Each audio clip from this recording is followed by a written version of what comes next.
नमस्कार दर्शकों, स्वागत आप सभी का हमारी इस खास चर्चा में। आपके साथ मैं हूं ऐश्वर्या। महंगा डीजल, महंगा पेट्रोल, ई-वे बिल और जीएसटी के विरोध में आज देश भर में एक दिवसीय चक्का जाम है। देश भर से करीब 8 करोड़ कारोबारी इस एक दिवसीय हड़ताल का हिस्सा बन रहे हैं।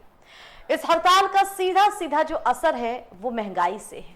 जी हां, वो महंगाई जो दिन दूनी रात चौगुनी तरक्की कर रही है और तभी मजबूरन इन ट्रांसपोर्टर्स को, इन कारोबारियों को साथ आना पड़ा हड़ताल के लिए। और यही हमारा आज का चर्चा का विषय भी है, महंगाई का कोहराम, ट्रकों का चक्का जाम।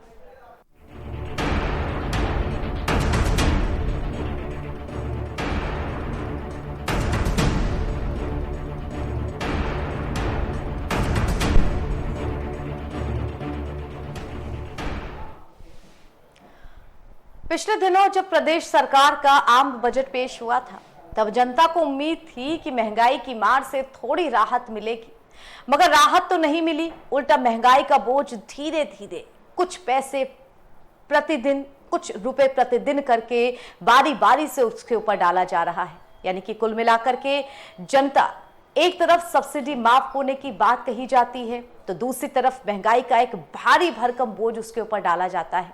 आज की डेट में अगर नजर दौड़ाएं तो कोई भी ऐसी चीज नहीं है जिसके दाम पिछले 6 महीने में रिवाइज ना हो चुके हों, चाहे वो हमारे खाद्यान्न से जुड़ी हो, खाने पीने की चीजों से जुड़ी हो, या फिर किन्हीं भी उन अन्य चीजों से जिनको हम रोजमर्रा में इस्तेमाल करते हैं। अंदाजा लगा करके देखिए, अगर 24 दिन यानी कि 1 महीने का वक्त भी नहीं, उसमें रसोई गैस, घरेलू रसोई गैस के दाम 25 रुपए, करीब 30 रुपए करके अगर 100 रुपए तक बढ़ा दिए जाएं, तो महीने के अंत में क्या आप अपने आप को ठगा सा महसूस नहीं करेंगे? चर्चा करेंगे इसी विषय पे हम कि इस एक दिवसीय हड़ताल का क्या कुछ असर पड़ेगा। क्या यह जनता की आवाज है जो इस महंगाई की आग में झुलसने के बाद बाहर निकल रही है? हमारे साथ मेहमानों का एक पैनल जुड़ेगा। फिलहाल चर्चा को शुरुआत करने से पहले एक छोटी सी विशेष रिपोर्ट आपको दिखा दें। पेट्रोल, डीजल और जीएसटी के विरोध में चक्का जाम। All India motor transport association का आह्वान। 400 से अधिक ट्रांसपोर्टर ने संचालन किया ठप। 4000 ट्रेडर्स एसोसिएशन एक दिवसीय हड़ताल पर।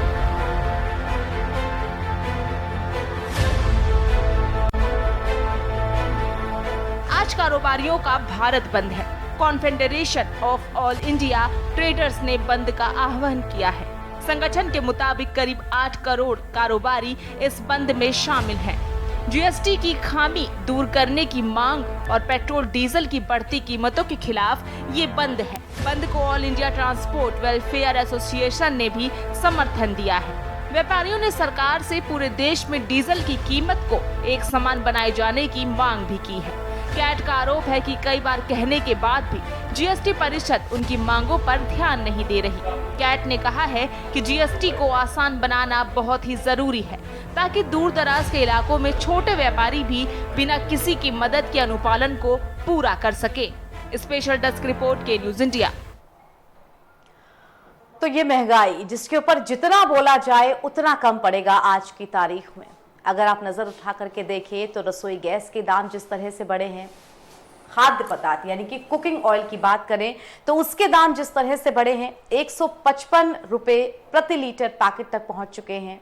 खाने की दालों के दाम बढ़े हैं और सीधी सीधी बात, जब पेट्रोल और डीजल के दाम आप बढ़ाएंगे तो उसका डायरेक्ट असर उन सभी चीजों में पड़ेगा जो ट्रांसपोर्टेशन के लिए इस्तेमाल की जाती हैं।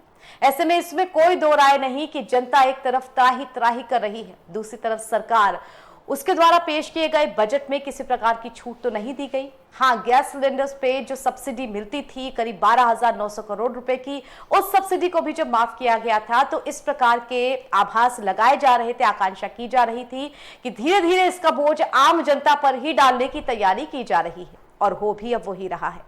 जनता इस बात से कितनी नाराज है, ये नाराजगी धीरे धीरे चक्का जाम, तमाम तरीके की हड़तालें इन पे सामने देखने को आती है।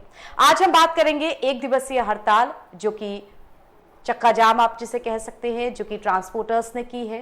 देश भर से करीब 8 करोड़ व्यापारी इसमें जुड़े हुए हैं, यानी कि ट्रक एक दिन, आज के दिन नहीं चलाए जाएंगे। हालांकि ये सांकेतिक हड़ताल है, 14 दिन का वक्त भी सरकार को दिया गया है, लेकिन इस हड़ताल का कितना कुछ असर पड़ेगा, चर्चा करेंगे इसी पर हम। और बिना देर किए जो मेहमान हमारे साथ जुड़ चुके हैं अब तक, उनका परिचय हम आपसे करा देते हैं। हमारे साथ करमवीर आजाद जी जुड़े हुए हैं, आप प्रदेश अध्यक्ष हैं अवध ट्रक ऑपरेटर यूनियन के। बहुत बहुत स्वागत आपका आजाद जी हमारे साथ। और हमारे साथ प्रेमकांत तिवारी जी जुड़े हुए हैं, सीनियर जर्नलिस्ट हैं। सर बहुत स्वागत आपका हमारी इस चर्चा में। करमवीर जी, शुरुआत आपके साथ करूंगी मैं चर्चा की।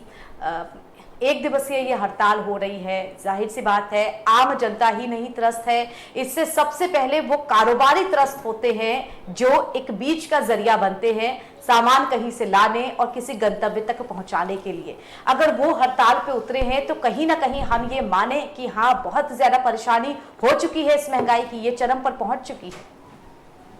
जी, क्षमा चाहूँगा, मैं आपका नाम पूछना। ऐश्वर्या जी। पहले तो आपके चैनल को बहुत बहुत स्वागत है और अभिनंदन वंदन करता हूं कि आज हमें इस चर्चा में शामिल करने के लिए। देखिए, सबसे बड़ा मुद्दा ये है कि आप जो कह रहे हैं ट्रांसपोर्टरों का दर्द कोई नहीं सुनता है। देखिए, कस्टमर जो होता है, कस्टमर ये कहता है कि ट्रांसपोर्टर की वजह से होता है, सरकार कहती है ट्रांसपोर्टर की वजह से होता है। और वास्तविकता ये है कि ट्रक मालिक पूरी तरह से भूखमरी की कगार पे आ गया, दिवालिया घोषित हो गया। इसके लिए आप आंकड़ा एनपीए का देख लीजिए, ट्रक व्यवसाय का एनपीए का आंकड़ा क्या है। दूसरी चीज, आज जो मजबूरी बस all India motor transport Congress के आह्वान के बावजूद कि 14 दिन का जो अल्टीमेटम दिया गया था, ट्रांसपोर्टर इतना पीड़ित हो चुका है कि वो बेचारा मजबूरी में आकर के एक दिन का सांकेतिक हड़ताल किया। इसका समर्थन मैं करता हूँ। हमारे कुछ बंधु हैं, कुछ भाई हैं, वो लोग नहीं किए।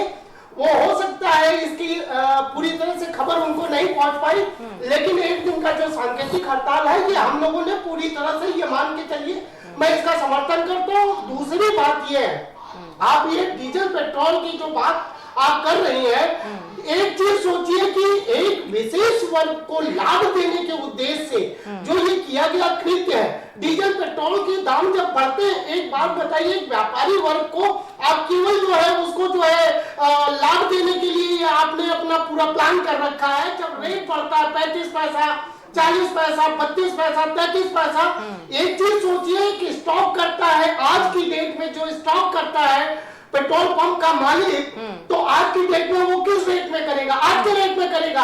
और कल वो डीजल सुबह होते ही वो डीजल पेट्रोल के दाम 35 पैसे बढ़े हुए मिलते हैं। बिल्कुल 3 दिन से अभी नहीं बढ़ा है, 3 दिन से यथावत बना हुआ है डीजल पेट्रोल के दाम। लेकिन 3 दिन पहले आप आंकड़े जाकर के देख लीजिए, पर डे 35 पैसे, 40 पैसे, 30 पैसे, 32 पैसे, इस तरीके से रेट बढ़े। तो एक विशेष वर्ग को लाभ देने के लिए ये जो भारतीय जनता पार्टी की सरकार है, ये पूरी तरह से एक वर्ग विशेष को लाभ दे रही है, व्यापारी वर्ग को लाभ दे रही है।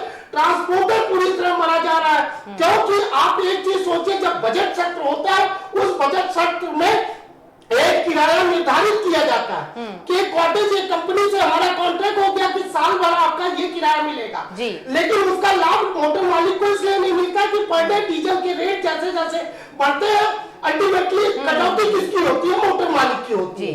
तो मोटर मालिकों का ये स्थिति है कि बेचारे वो उनकी हालत ये हो गई है, वो दिवालिया की पोजीशन में, वो मरने की पोजीशन में है।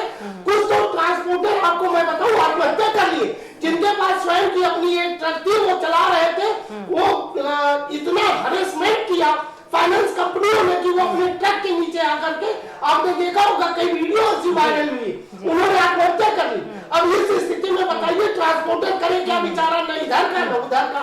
बिल्कुल आपने सही कहा। जो विडंबना है वो आपकी बातों से ही झलकती है कि यहाँ दिन गिनने पड़ रहे हैं कि 3 दिन से डीजल के दाम नहीं बढ़े, यानी कि बहुत बड़ा अचंबा हो गया कि सिर्फ 3 दिन डीजल के दामों में बढ़ोतरी नहीं की गई। प्रेमकांत सर, आपके पास में आऊंगी।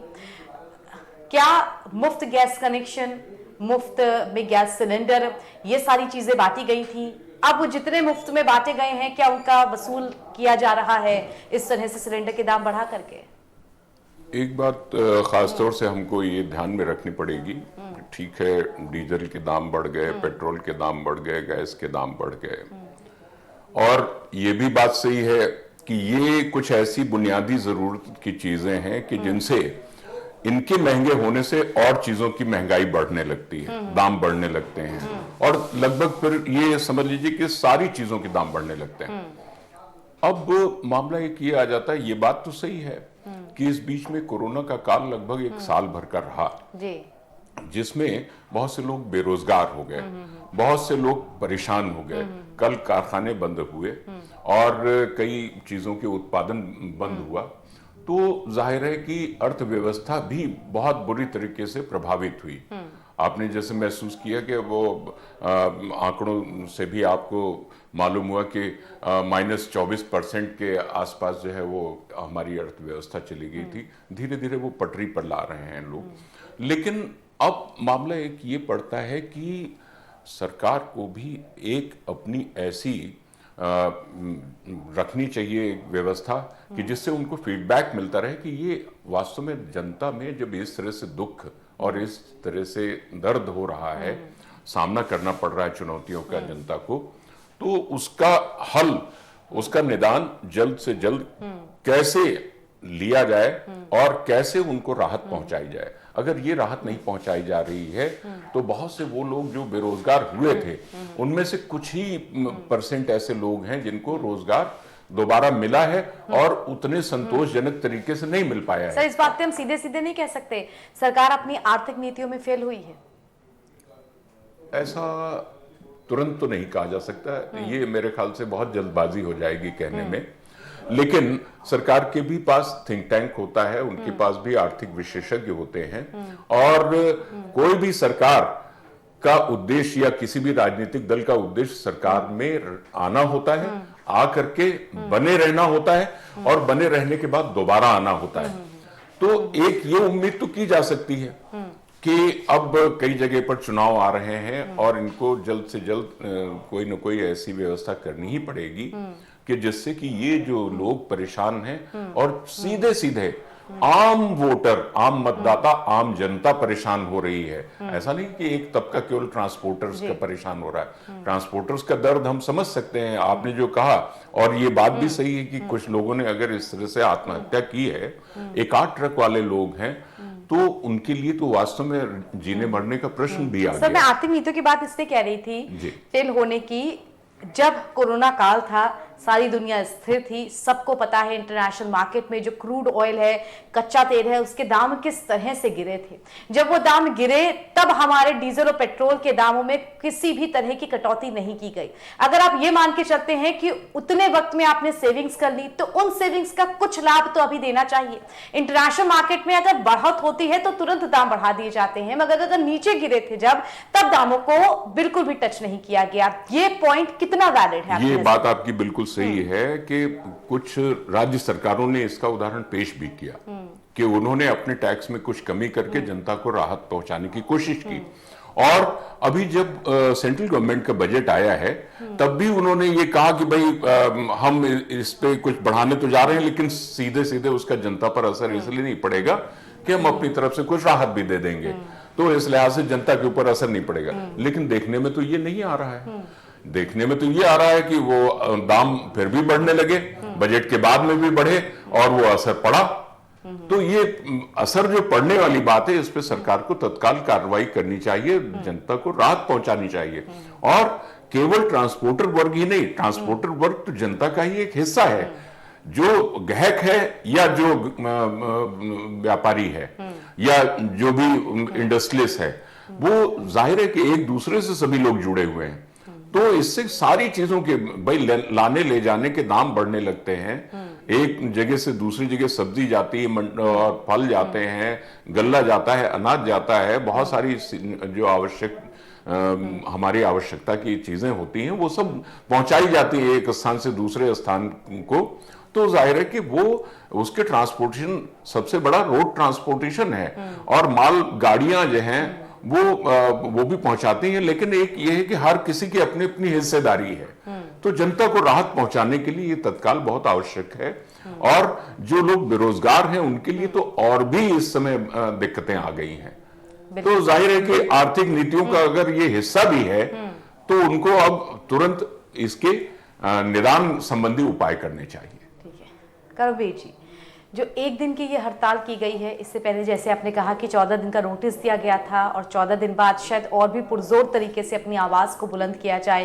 क्या लगता है आपको, जो ट्रांसपोर्टेटर्स हैं, जो लोग हड़ताल कर रहे हैं, उनको कितना सिस्टमैटिक तरीके से अरेंज होने की ज़रूरत है कि वो अपनी एकता दिखाएं, तब कुछ जा करके बात बनेगी, तब आपकी आवाज़ वहां तक पहुंचेगी? देखिए, आज की डेट में मैं आपके चैनल के माध्यम से एक अपील भी करना चाहता हूं अपने ट्रांसपोर्टर बंधुओं से और आम जनता से। किसी भी आंदोलन को सार्थक बनाने के लिए सबसे बड़ी चीज एकजुटता होनी बहुत जरूरी है। और मैं आपको ये बता दूं, ये भारतीय जनता पार्टी की सरकार जो कहा था इन्होंने, भारतीय जनता पार्टी ने आज से 2014 के चुनाव से पहले आप देख लीजिए, एक चैनल पे बाबा रामदेव चिल्ला करके लोगों से पूछ रहे हैं, ये बताइए कि आपको 35 रुपए वाली सरकार चाहिए कि 70 रुपए वाली सरकार चाहिए? अब ये बताइए, आज की डेट में रामदेव कहां चले गए? और वहीं पे स्मृति ईरानी वहां संसद भवन के सामने सर पे सिलेंडर रख करके, जब 400 रुपए का सिलेंडर था, तब जोर से चिल्ला करके कह रही थी महंगाई बढ़ रही। आज हम लगभग 900 रुपए का सिलेंडर ले रहे हैं। ये बताइए, ये क्या महंगाई कम हो गई? और दूसरी चीज, अभी ट्रांसपोर्टरों के बारे में मैं बताऊं, इनकी नीति और नियत पूरी तरह से जन विरोधी है। कैसे? आप एक बात बताइए, मोटरसाइकिल चलाने वाला, ये कार चलाने वाला, अगर गलती से वो हेलमेट नहीं पहनता, मैं मानता हूं, लेकिन रेगुलेटिंग अथॉरिटी क्या कर रही है? आज एक्सीडेंट होना बंद हो गए, आज सीट बेल्ट लोग लगाना चालू कर दिए? नहीं। लेकिन इतना बड़ा जो जुर्माना किया, आप बताइए, एक रिफ्लेक्टिव टेप पट्टी का हमारे ट्रांसपोर्ट ट्रक वालों को 10,000 का जुर्माना है। ये कहां का वो न्याय है? बेचारा जो है वो कमाता महीने में 5,000 10,000 रुपए, किस्त निकालने के लिए उसे 50,000 60,000 का जुर्माना झेलना पड़ता है। कैसे वो करेगा? इनकी नीति पूरी तरह से ये, अगर बाइक चलाने वाले पे प्रदूषण हम कहते होना चाहिए, लेकिन इतना बड़ा जुर्माना, प्रदूषण पे 10,000 रुपए का जुर्माना, एक व्यक्ति का अगर किसी वाहन का चालान होता है और कायदे से अगर उसका चालान कर दिया जाए, तो मैं बता रहा हूं कि इन जनरल मैं बता रहा हूं, आप अपनी गाड़ी लेकर के चले जाइए, इनके नॉर्म्स पूरे नहीं होंगे, आपका 50,000 मोटरसाइकिल का या स्कूटी का या कार का चालान हो सकता है। ये बताइए कौन सी नीति नीयत है? और दूसरी चीज, सबसे बड़ी चीज जो है, इनको जनता के बारे में सोचना चाहिए। ये अभी कोरोना जैसी वैश्विक महामारी के प्रताड़ना को झेलते हुए हम लोग अभी उबर ही नहीं पाए थे कि टोल टैक्स में इन्होंने 5% की वृद्धि कर दी। तो कर दी भैया, किस लिए कर दी? ये क्या है? इनकी नीति और नियत केवल व्यापारी वर्ग के लिए, केवल व्यापारी वर्ग को लाभ पहुंचाने के लिए इनकी नीति और नियत और इनका जो आर्थिक नीति है, और गरीब आदमी मरता रहे, उससे उनको कोई फर्क नहीं पड़ता। बिल्कुल कह सकते हैं कि कोरोना काल के बाद जब इंसान की सेविंग्स खत्म हो गई थी, तमाम इंसान ऐसे हैं जिनको नौकरियां अभी तक नहीं मिली है, वो भटक रहे हैं। ऐसे में महंगाई का इस तरह से बढ़ना, बार बार बढ़ना और अपने चरम पर पहुंचना, ये दिखाता है कि कहीं ना कहीं नीतियां सही दिशा में नहीं जा रही हैं। दर्शकों, फिलहाल एक छोटे से ब्रेक के लिए रुक रहे हैं, लेकिन ब्रेक के उस पार भी बहुत सारे सवाल हैं इस एक दिवसीय हड़ताल को लेकर के, इस चक्का जाम को लेकर के और महंगाई को लेकर के, आम जनता में जो अनरेस्ट की स्थिति बन रही है उसे लेकर के। छोटा सा ब्रेक, जल्द लौटेंगे।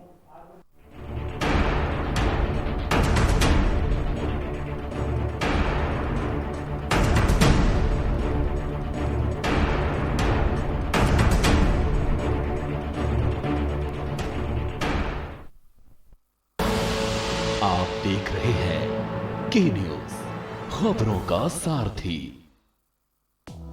मनसा वाचा कर्मणा, यही हमारा साध्य, यही हमारी साधना।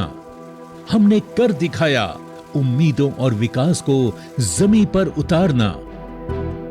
हम हैं जनता की सरकार, हमारे लिए उत्तम है जनता का सरोकार। सड़कों को उम्मीदों से जोड़कर नई संभावनाओं से मिलवाया। उम्मीदों के पुलों के जरिए संसाधनों को आप तक पहुंचाया। फ्लाईओवर्स और तमाम ओवरब्रिज से आपके सफर को आसान बनाया। आपने सोचा, हमने कर दिखाया। मोदी विजन के साथ दूरदर्शी नीतियां और धरातल पर उपलब्धियां, यही है त्रिवेंद्र सरकार की प्राथमिकता। बातें कम, काम ज्यादा। खुदी को आजमाया है तो ये अंदाज आया है, खुदी को आजमाया है तो ये अंदाज आया है। तुम में भी मैं हूं, शुद्ध प्लस पान मसाला।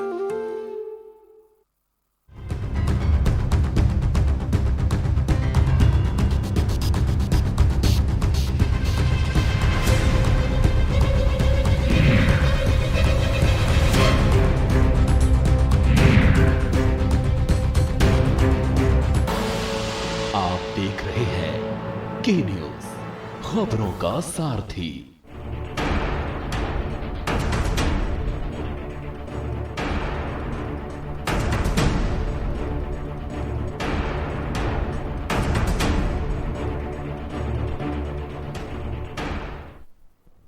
ब्रेक के बाद स्वागत आप सभी का। महंगा डीजल, पेट्रोल, ई-वे बिल और जीएसटी के विरोध में आज एक दिवसीय सांकेतिक हड़ताल की गई है। करीब 8 करोड़ व्यापारी इस हड़ताल के साथ जुड़े हुए हैं। वो तमाम ट्रांसपोर्टर्स एसोसिएशन भी इस हड़ताल के साथ जुड़ी हुई हैं। यह हड़ताल, इसके पीछे की वजह महंगाई वो जो कि हर क्षेत्र में बढ़ रही है, हर क्षेत्र में अपने पैर पसार रही है। आज की डेट में पीछे जाकर के देखिए, बार बार इस चीज को आम जनता महसूस कर सकती है कि वो खाने पीने की चीजें जो वो 6 महीने पहले जिस दाम पे खरीदते थे, क्या इस दाम पे आज वो मिल रही हैं। और वो आम जनता जो कि एक फिक्स्ड सैलरी में अपना गुजारा करती है, वो किस तरह इन बढ़ी हुई कीमतों के साथ निपटेगी।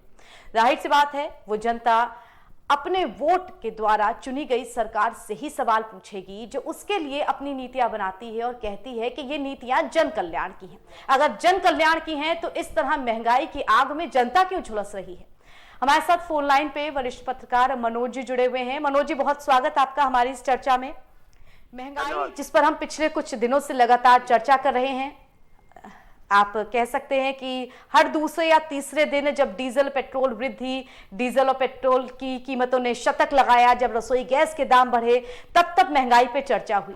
अब जिस तरह की हड़ताल आज हो रही है, किस नजरिए से देखते हैं आप इसे, किसका असर कितनी दूर तक जाएगा? नहीं ऐश्वर्या जी, दरअसल बढ़ती महंगाई लगातार चिंता का विषय है, पर इसके पीछे कारणों में जाना बहुत जरूरी है। सरकार हो या विपक्ष, चीजों पर नियंत्रण नहीं होने के पीछे कई कारण होते हैं। एक होती है त्वरित महंगाई, जिससे आपका उत्पादन कम हो और खपत ज्यादा है। लेकिन जब निर्यात, आयात और प्रोडक्शन, उत्पाद बाद उसका आयात और निर्यात, जब इन चीजों का ट्रांसपोर्टेशन बढ़ेगा तो कीमत अपने आप बढ़ जाएगी। हम चिंता तब करते हैं जब चीजें हमारे सर पर आ जाती। बढ़ती पेट्रोल डीजल की लगातार कीमतों का असर, मैं आपसे सिर्फ ये कहना चाहता हूँ कि सुई से लेकर जहाज तक जाना है। हमारे आपके रसोई घर से लेकर कपड़े से लेकर के कोई भी चीज उस महंगाई से अछूती नहीं रहेगी। लेकिन ये बैलेंस गड़बड़ाता क्यों? गड़बड़ाता तब ये है जब सरकार बहुत सारी चीजों को संज्ञान लेने में देर करती है। देखिए, होता क्या है कि जब जो दैनिक यूज की चीजें हैं, जो हम डेली प्रयोग करते हैं, उसमें ऊपर नीचे सीजन तो हो सकता है, बारिश, मौसम, गर्मी तो ले सकते हैं। लेकिन आपने देखा होगा जो फिक्स चीजें हैं, जो वो साबुन, तेल, जो हम रोजमर्रा, ये इनका दाम अगर एक बार बढ़ जाता है तो दोबारा कम नहीं होता है। रिकॉर्ड है आपका। आप एक दूध आड़ा दे सकती हैं, 3 चीजों को दाम बढ़ा और कम हुआ हो। हम आलू, चावल, गेहूं पे तो चर्चा कर लेते हैं, वो जब पैदावार बढ़ेगी तो कीमत कम हो जाएगी। लेकिन उन बातों पर चर्चा बिल्कुल नहीं कर पाते जो कारपोरेट का जिसपे कब्जा है, जिनको कारपोरेट को किसानों तक नहीं बल्कि रोजमर्रा की नौकरियों तक, हमारे आप जैसे प्रोफेशनल लोगों तक भेजते हैं। तो एक चेन है ऐश्वर्या जी, जिस चेन पर सरकार और ब्यूरोक्रेट लगाम लगाने में कहीं न कहीं अब मजबूर दिख रहे हैं, कारपोरेट हावी हो रहे हैं, और उस महंगाई का खामियाजा हमको आपको रोजमर्रा भरना पड़ा। कोरोना काल का बहाना हो सकता है, मैं मान सकता हूँ, ये विश्व स्तर की आपदा रही है, लेकिन क्या 25 मार्च से पहले अब महंगाई पे कंट्रोल था क्या? 2017, 2019, 2014 से पहले कंट्रोल था क्या? चीजें बदलती जाती हैं, राजनीतिक पार्टियां बदलेंगी, पक्ष विपक्ष होगा, लेकिन महंगाई पर किसी की कोई ठोस नीति नहीं हो रही है और यही कारण है कि हम सब सारे लोग परेशान हैं। जी बिल्कुल। प्रेमकांत जी, आपके पास में आऊंगी।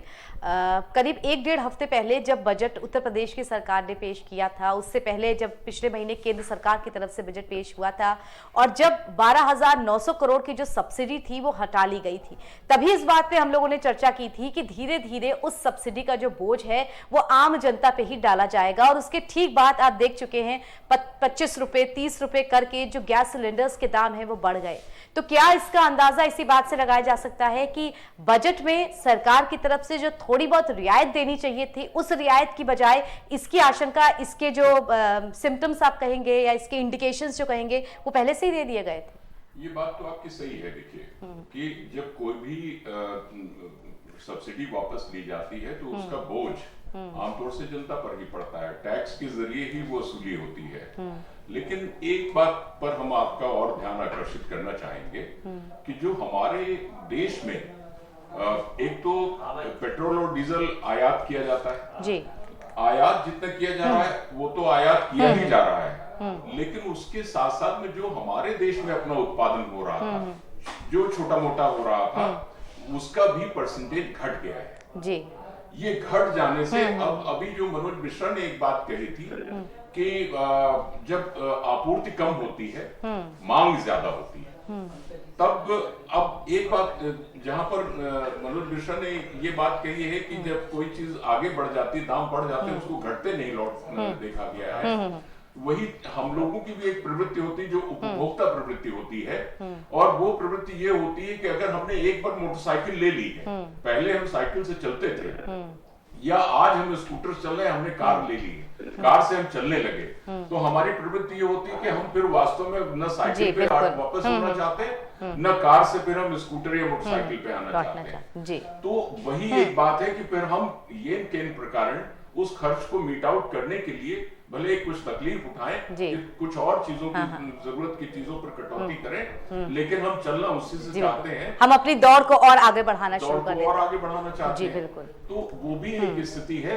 अगर इसमें एक चीज सरकार की नीति अगर ये हो कि वो जो प्रोडक्शन थोड़ा सा घटा है हमारा, जो अपने ईंधन का, उस प्रोडक्शन को बजाय उसके घटने देने के एक बढ़ाने का प्रयास करना चाहिए। और एक चीज तो शायद मुश्किलें कम हो जाएंगी हमारी। बिल्कुल। और बात मैं ये कहना चाहूंगा कि उपभोक्ताओं से अगर ये अपील की जाए कि भाई अगर आप अकेले कार से चल रहे हैं और आपके साथ के 2-4 लोग और थोड़ी दूर जा करके उनको शेयरिंग कर सकते हैं, तो उस तरह से बचत भी करें तो बिल्कुल। मत सही कहा आपने। हम अपने अधिकार मांगते हैं, हमें अपने कर्तव्यों को भी समझना चाहिए। हमारे साथ इस चर्चा में पंकज जी जुड़ गए हैं। परिचय करा दूं मैं, पंकज जी महामंत्री हैं लखनऊ गुड्स ट्रांसपोर्ट एसोसिएशन के। स्वागत आपका पंकज शुक्ला जी हमारी इस चर्चा में। पंकज जी, अभी तक की हमने चर्चा की, आज ट्रांसपोर्टर्स की जो हड़ताल है, महंगाई को लेकर के, जो डीजल पेट्रोल के दाम बढ़े हैं उन्हीं को लेकर के ये हड़ताल की जा रही है। किस प्रकार की समस्याओं का सामना करना पड़ रहा है जो इस तरह की हड़ताल का वक्त आ गया? सबसे बड़ी बात तो मैं ये कहना चाहूंगा कि हमारे ट्रांसपोर्ट ट्रेड को कभी भी कोई भी सरकार ने बिल्कुल ही अलग थलग करके रखा है। आज के जो हमारी आज की जो भारत की बंदी का आह्वान आइटावा के थ्रू की गई है, उसमें ये मुख्यतः रखा गया है कि जीएसटी और डीजल के लगातार बढ़ रहे दामों को, ये दो मुख्य रूप से रखा गया है। जीएसटी को सबसे बड़ी बात उसमें टाइम बाउंड जो उन्होंने आधा किया है, इससे बहुत ही ज्यादा समस्या आ रही है परिवहन व्यवसाय में। और डीजल की लगातार बढ़ोतरी करते करते आज 16 और 17 रुपए के आसपास में डीजल बढ़ चुके हैं, लेकिन कहीं से सरकार हम लोगों की आवाज सुनने से बिल्कुल ही मूड में नहीं है। और हमारी जो बेसिक जो जीएसटी की अभी नई नियमावली वो उन्होंने लाया है, उसमें तो ट्रांसपोर्टर बिल्कुल अगर खत्म जैसा हो जाएगा, जो नए नियम है उस आधार पर। बिल्कुल, यानी कि ये जो आवाज है एक दिन के लिए जो चक्का जाम करके ये सांकेतिक हड़ताल है, ये सांकेतिक हड़ताल है कि all India motor transport Congress ने भी 14 दिन की जो दिया गया है कि अगर गवर्नमेंट हमारी बात को नहीं सुनती है तो उसके बाद अनिश्चितकालीन हड़ताल की जाए। हाँ, जो भी आगे शीर्ष का निर्देश होगा उस सहयोग में हम लोग समर्थन देंगे। ठीक है दर्शकों, इसी के साथ इस चर्चा में फिलहाल इतना ही। हालांकि चर्चा हम और भी कर सकते हैं क्योंकि ये विषय ऐसा है जो कि जन सरोकार के साथ जुड़ा है और जनता की समस्याओं को आगे आके एक प्लेटफॉर्म पे रखना बहुत ज्यादा जरूरी है ताकि सरकार तक, उन संबंधित लोगों तक हमारी आवाज पहुंच सके। फिलहाल मनोज जी बहुत धन्यवाद हमारे साथ जुड़ने के लिए आपका। प्रेमकांत सर आपका बहुत धन्यवाद हमारे साथ जुड़ने के लिए। करमवीर जी आपका बहुत धन्यवाद। पंकज शुक्ला जी आपका भी बहुत धन्यवाद हमारे साथ जुड़ने के लिए। महंगाई एक ऐसी समस्या है जिसे सिर्फ सही नीतियां बना करके ही ठीक किया जा सकता है। महंगाई एक ऐसी समस्या है जिससे आम इंसान, मिडिल क्लास आज से नहीं 50, 60, 70, 80 सभी दशकों से जूझता हुआ आया है। लेकिन अब वो वक्त आ गया है जब जनता जवाब जरूर मांगती है अपनी उस चुनी हुई सरकार से कि आखिर ऐसी नीतियां क्यों बनाई जा रही हैं और नीतियों में लगातार ऐसी गड़बड़ियां क्यों आ रही हैं कि आम इंसान को आगे आकर के मुखर होकर के अपनी आवाज उठानी पड़ रही है। फिलहाल इस चर्चा से दीजिए इजाजत। देश दुनिया की तमाम खबरों के लिए जुड़े रहिए के न्यूज़ के साथ।